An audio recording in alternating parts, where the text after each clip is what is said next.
Hello friends, स्वागत है आप सभी का अपने चैनल जी और बीटीएस ट्यूटोरियल में। तो देखिए, तो आप लोगों का जैक क्लास 11 का जो फाइनल बोर्ड पर परीक्षा आप लोगों का 27, 28 और 29 फरवरी को होने वाला है। जी हाँ दोस्तों, आपने सही सुना। आप लोगों का 27, 28 और 29 फरवरी को आप लोगों का ये होने वाला है। दोस्तों आप लोगों का जो है 28 फरवरी को आप लोगों का 3 सब्जेक्ट होगा। उस दिन आप लोगों का जो है ज्योग्राफी, इकोनॉमिक्स और हिस्ट्री का एग्जाम होगा। तो 3 सब्जेक्ट होगा। सो सेकेंड सिटिंग में आप लोगों का जो है ज्योग्राफी, इकोनॉमिक्स और जो है हिस्ट्री का एग्जाम होगा। तो इस वीडियो में हम लोग जो है 11th क्लास का तो विषय भूगोल यानी कि सब्जेक्ट ज्योग्राफी का जो है हम लोग जो झारखंड एकेडमिक काउंसिल के द्वारा जो है ये आपका मॉडल सेट जारी किया गया है, उसे हम लोग किस मॉडल सेट को हम लोग इस वीडियो में सॉल्व करने वाले हैं। तो दोस्तों आपको समय जो दिया जाएगा टोटल 1 घंटा दिया जाएगा और पूर्णांक टोटल आपका 40 रहेगा। यानी कि तो आपका हर एक सब्जेक्ट में जो है 40 प्रश्न पूछे जाएंगे और हर एक सब्जेक्ट में जो आपको 1 घंटे का समय दिया जाएगा। तो आप लोग इसको अच्छी तरीके से जो है तैयारी कीजिए। आप लोग का जो है 27 27 तारीख से जो आप लोगों का एग्जाम शुरू होने वाला है। सो आप लोगों के पास जो है समय बहुत ही कम बचा हुआ है। तो समय आप लोगों के पास बहुत ही कम बचा हुआ है। ज़्यादा से आपका 4 से 5 दिन आप लोगों के पास समय है। तो आप लोग अच्छी तरीके से याद कीजिए और एग्जाम में तहलका मचा कराइए। तो चलिए हम लोग इस वीडियो में शुरू करते हैं। तो इस वीडियो में जो हम लोग देखने वाले, हम लोग इस वीडियो में जो है विषय भूगोल का जो है मॉडल पेपर को सॉल्व करने वाले हैं। और तो आप चैनल पर पहली बार आए चैनल को सब्सक्राइब कर लीजिए, तो आप बेल आइकन कॉल पे सेट कर लीजिए। और दोस्तों वीडियो देखने के आप अपने सभी दोस्तों के पास वीडियो को शेयर जरूर कर दीजिए ताकि उनको भी इस वीडियो से लाभ हो सके। तो चलिए, तो हम लोग बिना देर के वीडियो को शुरू करते हैं। तो देखिए दोस्तों, आप लोग सामान्य निर्देश जो है ये निर्देश को आप लोग पढ़ लीजिएगा। चलिए हम लोग पढ़ते हैं प्रश्नों की ओर। देखिए पहला प्रश्न आपका कहता है भौगोलिक अध्ययन के क्रमबद्ध उपागम को किस भूगोलवेता ने जो है प्रवर्तित किया।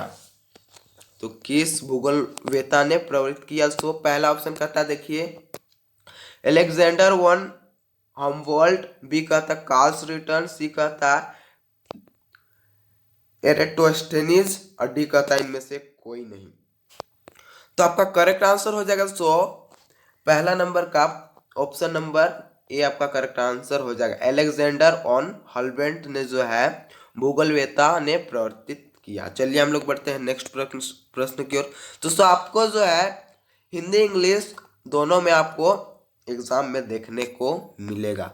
जो इंग्लिश मीडियम के छात्र हैं वो इंग्लिश में देख लीजिएगा, आपका इंग्लिश में भी दिया हुआ है। तो इस वीडियो में हम लोग जो हिंदी ही करने वाले हैं। तो चलिए हम लोग बढ़ते हैं नेक्स्ट प्रश्न की ओर। देखिए 2 नंबर का प्रश्न कहता है निम्नलिखित में से कौन सा विषय कालिक संश्लेषण करता है। तो यहाँ कालिक संश्लेषण करता है, तो कौन सा जो है ये कौन सा विषय जो कालिक संश्लेषण करता है। पहला ऑप्शन कहता है समाज शास्त्र, बी कहता है इतिहास, सी कहता है मानव शास्त्र और डी कहता है भूगोल। दोस्तों आपका करेक्ट आंसर हो जाएगा 2 नंबर का ऑप्शन नंबर बी आपका करेक्ट आंसर हो जाएगा। कालिक जो है कालिक संश्लेषण आपका इतिहास करता है, यानी कि सो काला। चलिए 3 नंबर का प्रश्न देखते हैं हम लोग। कहता है पृथ्वी व सूर्य की औसत दूरी कितनी है। तो दोस्तों यहाँ पृथ्वी और जो है सूर्य की औसत दूरी कितनी है पूछा गया है। तो आपका 3 नंबर का जो है करेक्ट आंसर हो जाएगा ऑप्शन नंबर सी आपका करेक्ट आंसर हो जाएगा 12,94,96,000। दोस्तों आप लोग याद रखिए कितना 12,94,96,000 दोस्तों 94,96,000 जो है आपका पृथ्वी और सूर्य की औसत दूरी है। आप लोग अच्छी तरीके से याद कर लीजिएगा। चलिए हम लोग बढ़ते हैं नेक्स्ट प्रश्न की ओर। दोस्तों मैं आपको बता दूं कि इस मॉडल प्रश्न से भी आपको जो एग्जाम में क्वेश्चन देखने को मिलेगा।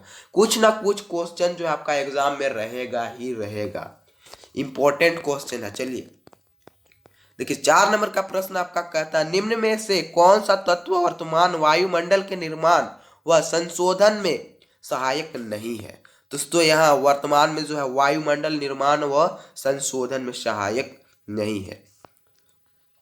तो आपका करेक्ट आंसर हो जाएगा 4 नंबर का ऑप्शन नंबर बी जो है करेक्ट आंसर हो जाएगा। गैस उत्सर्जन जो है वायुमंडल के निर्माण और संशोधन में जो है सहायक नहीं है। चलिए देखते हैं हम लोग 5वां प्रश्न। देखिए 5वां प्रश्न आपका कहता है दक्षिणी अफ्रीका का में सोने की खाने कितनी गहरी है? दोस्तों दक्षिणी अफ्रीका में सोने की खानी कितनी गहरी है? तो 5 नंबर का आपका करेक्ट आंसर हो जाएगा ऑप्शन नंबर बी, 3 से 4 किलोमीटर जो है आपकी सोने की गहरी है। चलिए दोस्तों बढ़ते हैं नेक्स्ट। देखिए 6 नंबर का प्रश्न आपका पूछा गया है, गुरुत्वाकर्षण बल ध्रुवों पर अधिक और भूमध्य रेखा पर काम क्यों होता है? तो काम क्यों होता है दोस्तों? 6 नंबर का आपका करेक्ट आंसर हो जाएगा ऑप्शन नंबर ए, पृथ्वी के घूर्णन के कारण जो है आपका गुरुत्वाकर्षण बल ध्रुव पर जो है अधिक और भूमध्य रेखा पर काम जो है आपका कम जो है ये आपका जो होता है पृथ्वी के घूर्णन के कारण। देखिए 7 नंबर का प्रश्न क्या कहता है, स्थल मंडल की मोटाई या गहराई कितनी होती है? तो स्थल मंडल की जो है मोटाई या गहराई कितनी होती है दोस्तों? तो ये आपका होती है दोस्तों, ये आपका 200 किलोमीटर होती है। आप लोग अच्छी तरीके से याद कर लीजिएगा कि दोस्तों 200 किलोमीटर। चलिए दोस्तों बढ़ते हैं नेक्स्ट प्रश्न की ओर। 8 नंबर का प्रश्न आपका पूछा गया है दोस्तों, देखिए भूगर्भ में ध्वनि तरंग के समान चलने वाली तरंग क्या कहलाती है? दोस्तों गर्भ भूगर्भ में ध्वनि के तरंग समान चलने वाली तरंग क्या कहलाती है? तो ये आपका कहलाती है दोस्तों, ये आपका प्राथमिक तरंग क्या कहलाती है? क्या दोस्तों? प्राथमिक तरंग कहलाती है। चलिए बढ़ते हैं नेक्स्ट। देखिए 9 नंबर का प्रश्न आपका कहता है, रिकटर स्केल से क्या मापा जाता है? तो रिकटर स्केल से आपका मापा जाता है, तो क्या मापा जाता है? तो आपका करेक्ट आंसर हो जाएगा ऑप्शन नंबर बी। तो रिकटर स्केल से जो आपका मापा जाता है भूकंप की तीव्र तीव्र तीव्रता को मापा जाता है। क्या? तीव्रता को मापा जाता है। आप लोग याद कर लीजिएगा, आज का आपका करेक्ट आंसर हो जाएगा ऑप्शन नंबर बी। 10 नंबर का प्रश्न कहता है, महाद्वीपीय विस्थापन सिद्धांत। तो महाद्वीपीय विस्थापन सिद्धांत सन 1912 में किसने प्रस्तावित किया? सन 1912 में किसने प्रस्तावित किया? तो 10 नंबर का आपका करेक्ट आंसर हो जाएगा option number A, Alfred Wegener ने। किसने? अल्फ्रेड वेगनर ने आपका विस्थापित किया, जो प्रस्तावित किया। 11 नंबर का प्रश्न कहता है, टीलाइट किस प्रकार का चट्टान है? तो टीलाइट जो है ये आपका किस प्रकार का जो चट्टान या पत्थर है? तो आपका 11 नंबर का करेक्ट आंसर हो जाएगा ऑप्शन नंबर पहला, अवसादी चट्टान। क्या दोस्तों? आपका करेक्ट आंसर हो जाएगा ऑप्शन नंबर ए, अवसादी चट्टान है।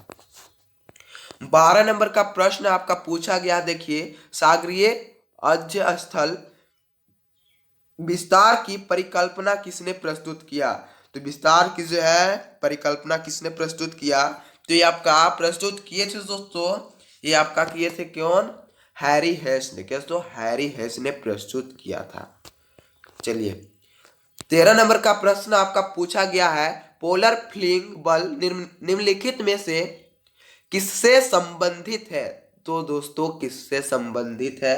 13 नंबर का आपका करेक्ट आंसर हो जाएगा ऑप्शन नंबर बी, पृथ्वी का घूर्णन। तो दोस्तों पोलर पोलर फ्लिंग बल जो है आपका पृथ्वी का घूर्णन से जो है संबंधित है।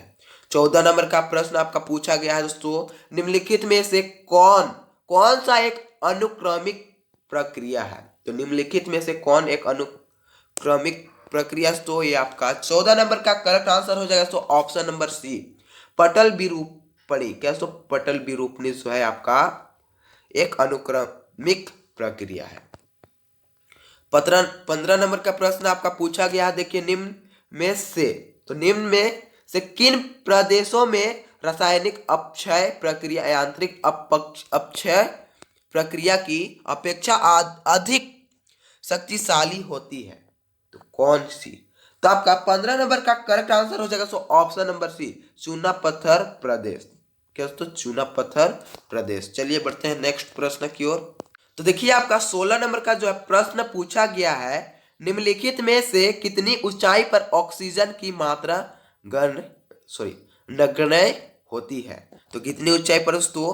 तो ये आपका होती है दोस्तों ऑप्शन नंबर आपका सी करेक्ट आंसर हो जाएगा दोस्तों 120 किलोमीटर ऊंचाई। दोस्तों 120 किलोमीटर ऊंचाई। 17 नंबर का आपका प्रश्न पूछा गया है, देखिए निम्न में से किस अक्षांश पर दोस्तों किस अक्षांश पर जो है 21 जून की दोपहर को सूर्य की जो है किरणें सीधी पड़ती है? तो 21 जून की किस दोपहर के किरणें सीधी पड़ती है? तो आपका 17 नंबर का जो करेक्ट आंसर हो जाएगा, तो ऑप्शन नंबर बी आपका करेक्ट आंसर हो जाएगा। बी 23.5 डिग्री उत्तरी अक्षांश पर कितना? तो 23.5 डिग्री उत्तरी अक्षांश। आप लोग अच्छी तरीके से याद कर लीजिएगा, आपका करेक्ट आंसर हो जाएगा ऑप्शन नंबर बी। 18 नंबर का प्रश्न कहता है, देखिए, अंतर उष्ण कटिबंधीय अभिसरण क्षेत्र कहाँ बनता है? तो अंतर उष्ण कटिबंधीय अभिसरण क्षेत्र कहाँ बनता है? 18 नंबर का आपका करेक्ट आंसर हो जाएगा, सो ऑप्शन नंबर बी जो है आपका करेक्ट आंसर हो जाएगा। 30 डिग्री उत्तरी अक्षांश से 30 डिग्री दक्षिणी अक्षांश। क्या? तो 30 डिग्री जो है उत्तरी अक्षांश से 30 डिग्री दक्षिणी अक्षांश के मध्य जो है अंतर उष्ण कटिबंधीय अभिसरण क्षेत्र बनता है। 19 नंबर का प्रश्न कहता है, समुद्र तल पर वायु दाब कितना होता है? तो समुद्र तल पर जो है वायु दाब कितना होता है दोस्तों? तो ये आपका होता है दोस्तों, कितना होता है? तो ये आपका करेक्ट आंसर हो जाएगा, तो ऑप्शन नंबर जो है ये आपका करेक्ट आंसर हो जाएगा। 1013.25 मिलीबार कितना? तो 1013.25 ये आपका मिलीबार होता है। आपका करेक्ट आंसर हो जाएगा ऑप्शन नंबर ए। तो चलिए, तो हम लोग बढ़ते हैं नेक्स्ट प्रश्न की ओर। तो देखिए, आपका 20 नंबर का प्रश्न क्या कहता है, उष्ण कटिबंधीय चक्रवात को ऑस्ट्रेलिया में किस नाम से जाना जाता है? तो उष्ण कटिबंधीय चक्रवात को ऑस्ट्रेलिया के किस नाम से जाना जाता है? तो ये आपका जाना जाता है, तो आपका 20 का करेक्ट आंसर हो जाएगा option number C, Willy Villiers. क्या? तो विली विलियर्स आपका करेक्ट आंसर होगा ऑप्शन नंबर सी। चलिए, आप लोग अच्छी तरीके से याद कर लीजिएगा, ये क्वेश्चन जो है बहुत ही ज्यादा मोस्ट इंपॉर्टेंट क्वेश्चन है, तो आप लोग सभी क्वेश्चन को जो है अच्छी तरीके से देख लीजिएगा, याद कर लीजिएगा। तो चलिए हम लोग बढ़ते हैं नेक्स्ट प्रश्न की ओर।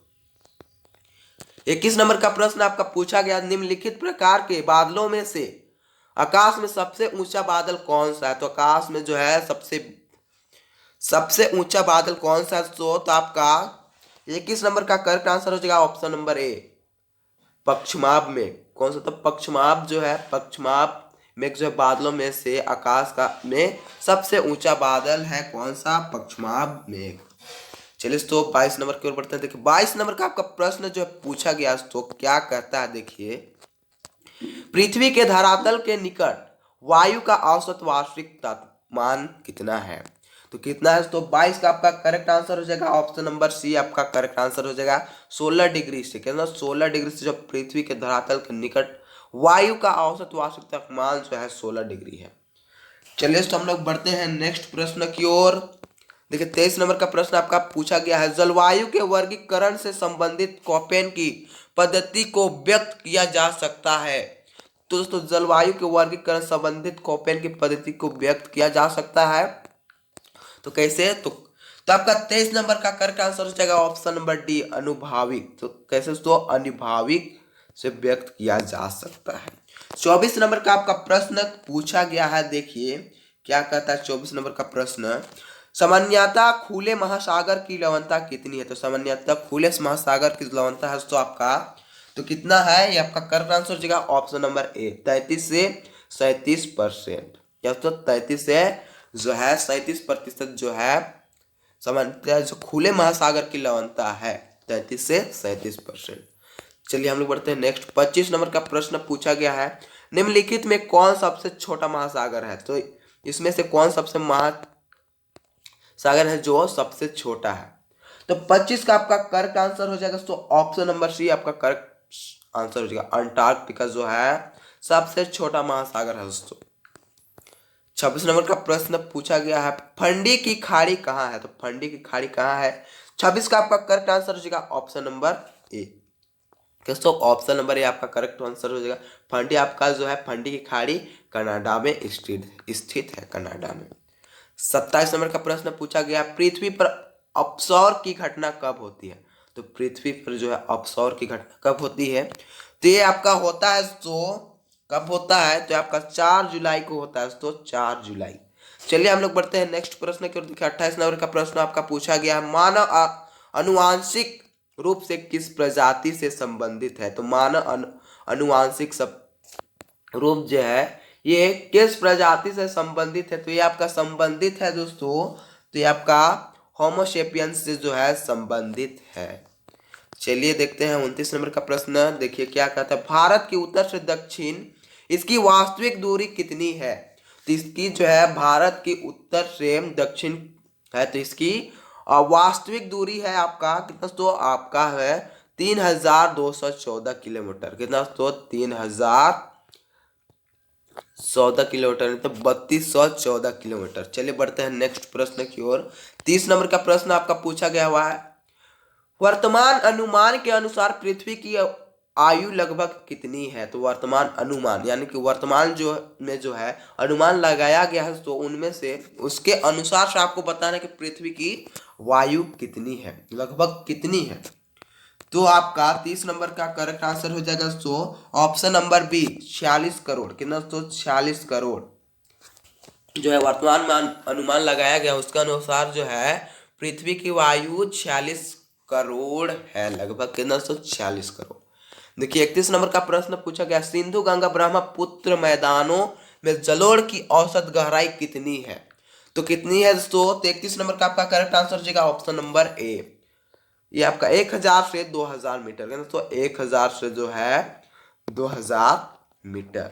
चलिए अच्छी तरीके से आप लोग याद कर लीजिएगा। 32 नंबर का प्रश्न पूछा गया है, अंडमान और निकोबार को कौन सा जल के क्षेत्र अलग करता है। तो अंडमान और निकोबार को जो है कौन सा जल क्षेत्र, तो कौन सा जल क्षेत्र अलग करता है।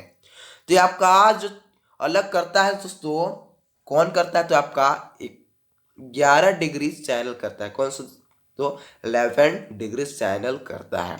आप लोग अच्छी तरीके से याद कर लीजिएगा, बहुत ही ज्यादा मोस्ट इंपोर्टेंट क्वेश्चन है। देखिए 33 नंबर का प्रश्न आपका पूछा गया, निम्नलिखित में से कौन सा अलकनंदा व भागीरथी का संगम स्थल है। तो निम्नलिखित में से कौन अलकनंदा व भागीरथी का संगम स्थल है। तो ये आपका संगम स्थल। तो 33 नंबर का आपका करेक्ट आंसर हो जाएगा ऑप्शन नंबर डी, देवप्रयाग। क्या तो देवप्रयाग जो है आपका भागीरथी का संगम स्थल है। 34 नंबर का प्रश्न पूछा गया है, जाड़े के आरंभ में तमिलनाडु के तटीय प्रदेशों में वर्ष किस कारण होती है। ये तो आपका वीकली टेस्ट में भी एक क्वेश्चन आपका पूछा गया था। तो आपका देखिए पूछा गया, जाड़े के आरंभ में तमिलनाडु में तटीय प्रदेशों में वर्षा किस कारण होती है। तो कौन जाड़े के मौसम में दोस्तों, जाड़े के आरंभ में जो है तमिलनाडु में जो वर्षा किस कारण होती है आपको बताना है। तो आपका 34 नंबर का जो करेक्ट आंसर हो जाएगा, तो ऑप्शन नंबर ए आपका करेक्ट आंसर, दक्षिण पश्चिमी मानसून। क्या तो दक्षिणी पश्चिमी मानसून। 35 नंबर का प्रश्न आपका पूछा गया, नंदा देवी जीवमंडल निश्चय निम्नलिखित में किस प्रांत में स्थित है। तो नंदा देवी जीवमंडल निश्चय जो है निम्नलिखित में किस प्रांत में स्थित है। तो आपका जो है करेक्ट आंसर हो जाएगा ऑप्शन नंबर बी, आपका करेक्ट आंसर उत्तराखंड। क्या तो उत्तराखंड।